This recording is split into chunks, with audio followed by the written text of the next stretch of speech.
इस संदेश 13 है। संघ देशों का नंबर और परिजकाओं के लिए बंद है। इन अपराधों से साफ साफ बचे रहने की कोशिश के साथ साथ भिक्षु को कुछ और भी प्रतिबंध स्वीकार करने पड़ते हैं। एक गृहस्थ के समान एक भिक्षु को चाहे 100 नहीं कर सकता। इसी प्रकार के कुछ प्रतिबंध और निशानकीय और परिचय कहलाते हैं। इनकी संख्या 26 है। उनका संबंध और चीवरों की स्वीकृति अस्वीकृति से है। उन्हीं विक्षुवान और भिक्षु पात्र तथा रोगी की आवश्यकताओं की स्वीकृति अस्वीकृति से है। उनका संबंध चांदी सोने और लेने से न और लेने से भी है। भिक्षु द्वारा किए जाने वाले क्रिया विक्रिया से भी है तथा सांधिक और वस्तु को निजी बना लेने के न बना लेने से है। इन दोषों का दंड भी निसंज्ञ और प्राकृतिक और पश्चात्य और पश्चाताप प्रकट करता है ही है।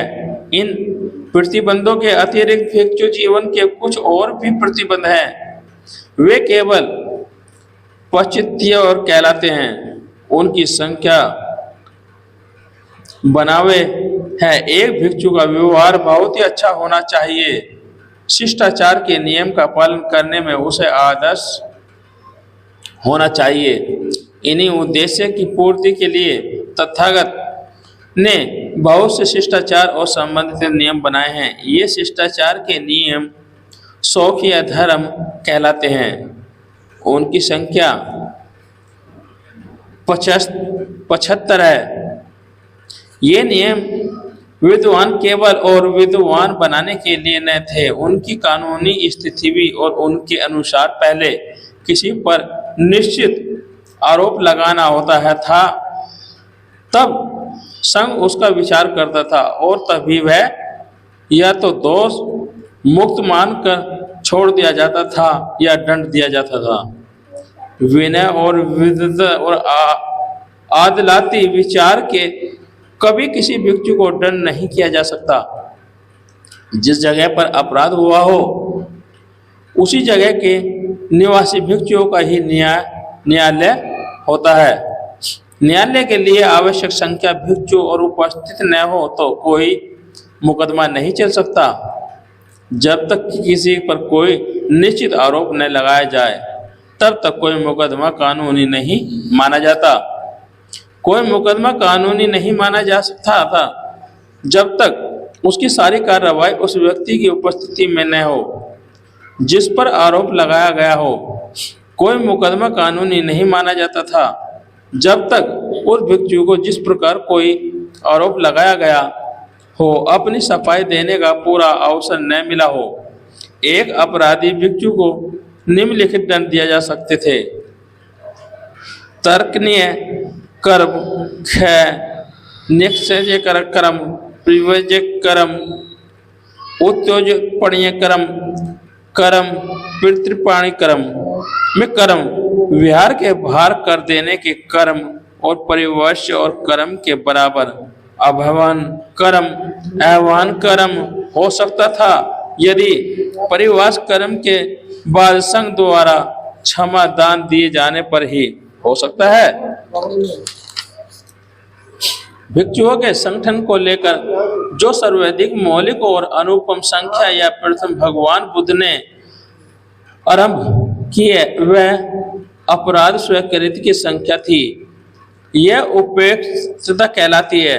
तथागत ने इसी बात को समझ लिया था कि जिन बातों को उन्होंने अपराधों की कोटि न रखा न उनका पालन किया जा सकता है, लेकिन कुछ दूसरे प्रतिबंध भी थे जो अपराध नहीं थे। उनका कहना था कि चरित्र और निर्माण के लिए और चरित्र को दृढ़ बनाए रखने के लिए ऐसे प्रतिबंधों का होना आवश्यक है और यह भी देखना आवश्यक है कि उनका पालन होता है या नहीं। लेकिन इन प्रतिबंधों को पालन करने का कोई प्रभावशाली ढंग खोज निकालना आसान न था। इसीलिए उन्होंने खुली अपराध और स्वीकृति को भिक्षुओं के अंतर्मान में के संगठन के करने के लिए उसे गलत कदम उठाने से बचाए रखने का एक साधन बनाया। अपराध स्वीकृति और प्रतिबंधों के न पालन करने को लेकर थी भिक्षु नियमों का संग्रह और प्रतिमोक्ष कहलाता है। उपरोक्त अपराध स्वीकृति के लिए एक सीमा है। भिक्षुओं का एक जगह इकट्ठा होना आवश्यक है। दोनों पक्षों की दो अष्टांगिया तृष्णा पक्ष की चतुर्दशी और शुक्ल पक्ष की पंचदशी में 4 दिन उपस्थित माने जाते हैं। इनमें से चतुर्दशी और पंचदशी को प्रतिमोक्ष का पाठ और उसके हिसाब से उपस्थ कर्म हो सकता था। उपस्थ होने का भिक्षु का एक करके प्रतिमोक्ष के नियमों का पाठ करता है और प्रत्येक नियम का पारायण कर चुकाने पर कहता है, क्योंकि आप सब लोग चुप हैं इसलिए समझता हूं कि आप में से किसी ने भी इसमें की नियम का उल्लंघन नहीं किया है। वह यह 3 बार कहता है और उसके बाद अगले ही प्रतिबंध नियम को पढ़ता है। भिक्षुणी संघ को भी ऐसा ही उपव्यवस्था और बैठक करनी होती है। अपराध स्वीकृत पर आरोप और मुकदमा चल सकता है। यदि कोई अपराध स्वीकृत न करे तो कोई भी भिक्षु किसी भी अपराध की रिपोर्ट कर सकता है। यदि उसने नियम का उल्लंघन करते देखा हो और तब आरोप उसके बाद मुकदमा आरंभ हो सकता है। साधु साधु साधु।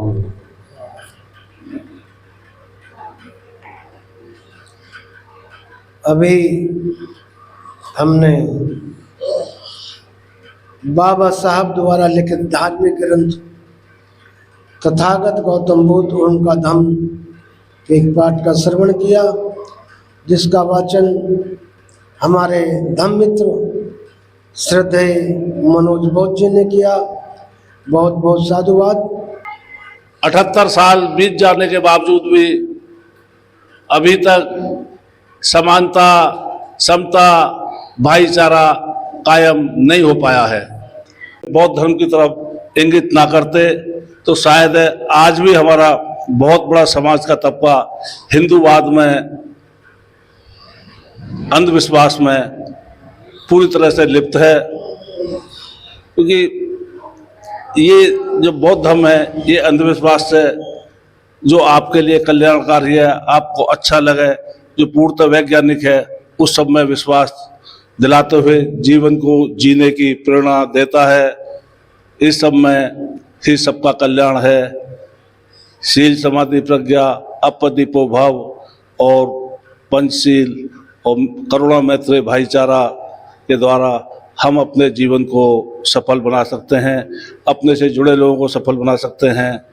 और जैसा कि हमारे बीच में अभी हमारे बीच में श्रद्धेय श्री आरपी सिंह जी विराजमान हुए हैं, हम उनका स्वागत करते हैं, इस्तकबाल करते हैं और उनसे भी हम निवेदन चाहते हैं कि अपने मुख और बिंद से कुछ तथागत और बाबा साहब और सामाजिक समस्याएं जो भी हैं हम लोगों को दिशा निर्देशन दें।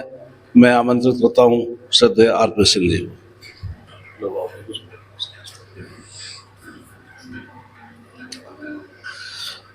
करुणा के सागर तथागत बुद्ध,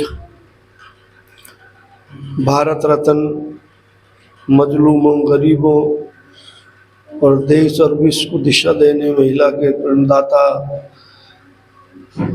श्रद्धेय बाबा साहब डॉक्टर B.R. अम्बेडकर के चरणों पुष्पांजलि अर्पित करते हुए हर सप्ताह की भांति इस सप्ताह भी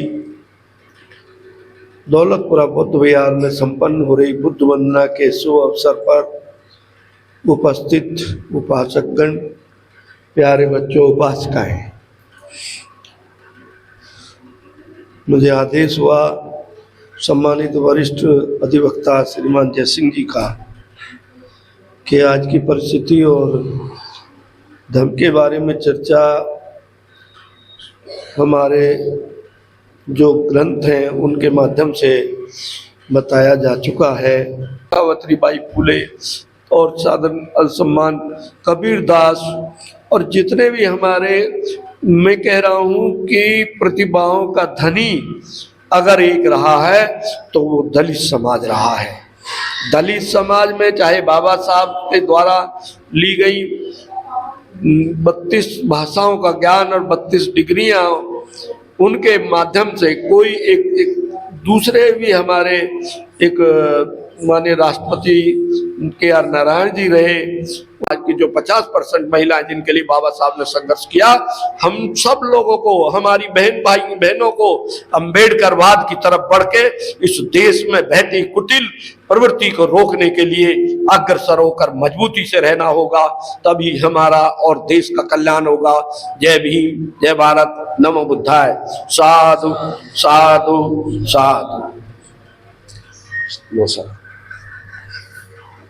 बहुत बहुत साधुवाद हमारे वरिष्ठ समाज सेवी श्रद्धेय आर.पी. सिंह जी का, जिन्होंने बतलाया कि किस तरह आज़ादी के 75 साल संविधान को लागू होने के पश्चात किस तरह गैर बराबरी, जातिगत भेदभाव अभी भी हमारे देश में है।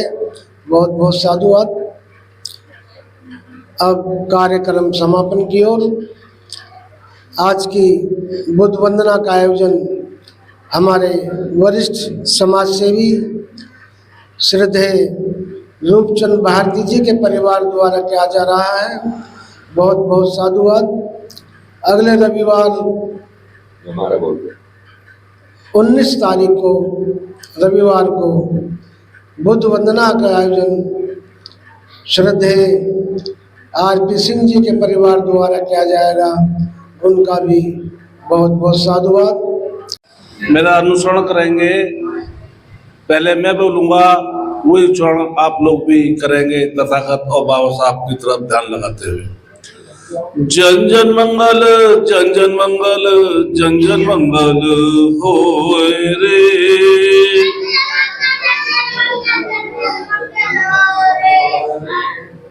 बुद्धं शरणं गच्छामि से सबका मंगल होए रे।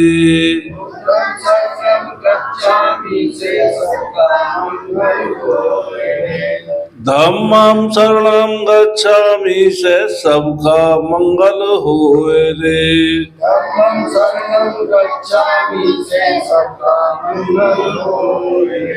संघं शरणं गच्छामि से सबका मंगल होए रे।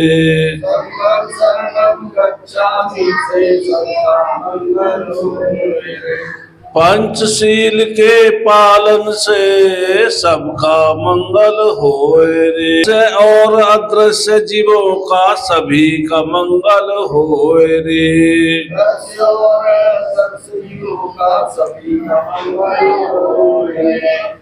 जन जन मंगल, जन जन मंगल, जन जन मंगल होए रे।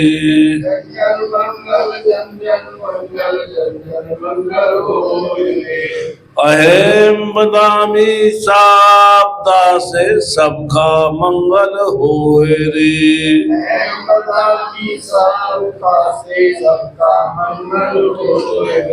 मद क्रोध और मोह त्यागन से सबका मंगल होए रे।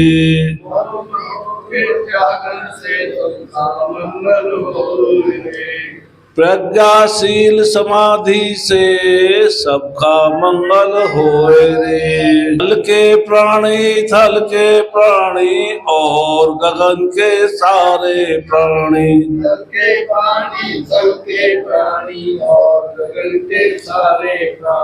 सबका मंगल होए रे। सबका मंगल होए रे। जन जन मंगल, जन जन मंगल, जन जन मंगल होए रे।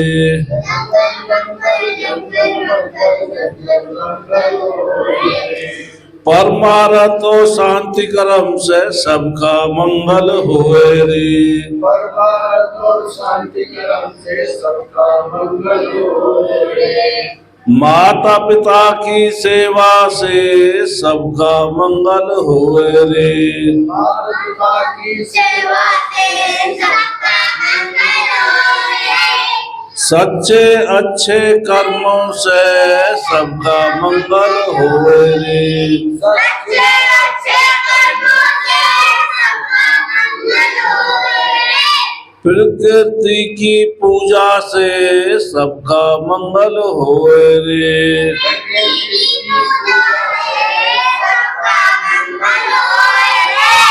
जन जन मंगल जन जन मंगल जन जन मंगल होए रे।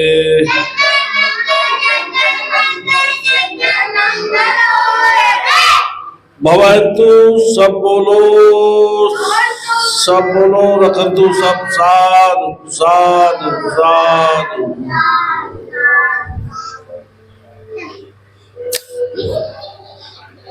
तो ये थी संपूर्ण जगत के कल्याण के लिए मंगल कामना।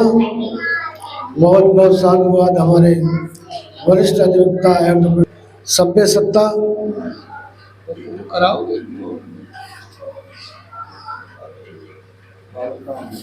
अरे कराएगा सभ्य सत्ता।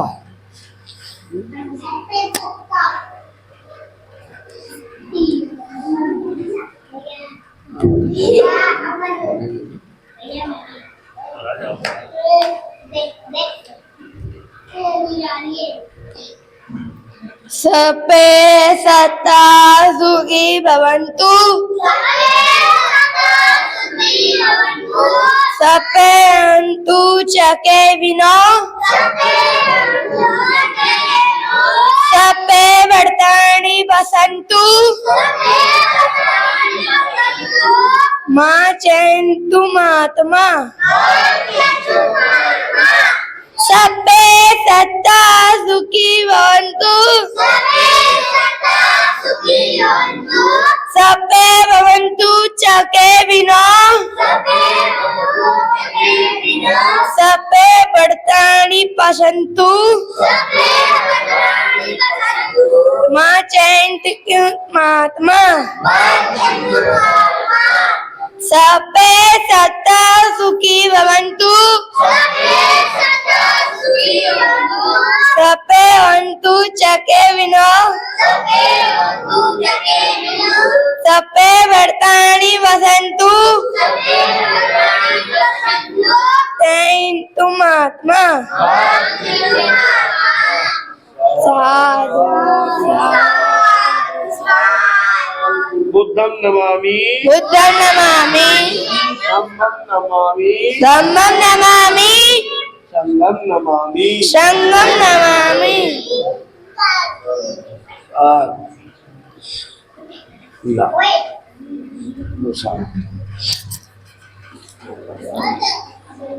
अब कार्यक्रम समापन। सभी पुष्प अर्पित करेंगे। बच्चे बैठे रहेंगे, शोर कोई नहीं मचाएगा। शोर करना।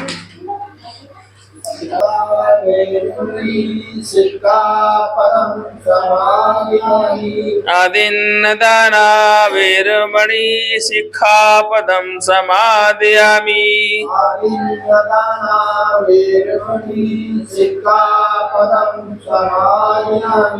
मोक्षावहदा वेरमणि सिक्खापदं समादयामि।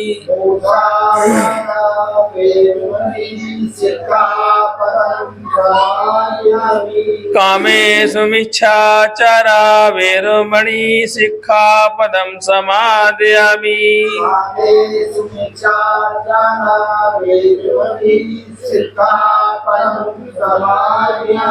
सोरामेरे मज्ज पमाडठना वेरमणि सिक्खापदं समादयामि।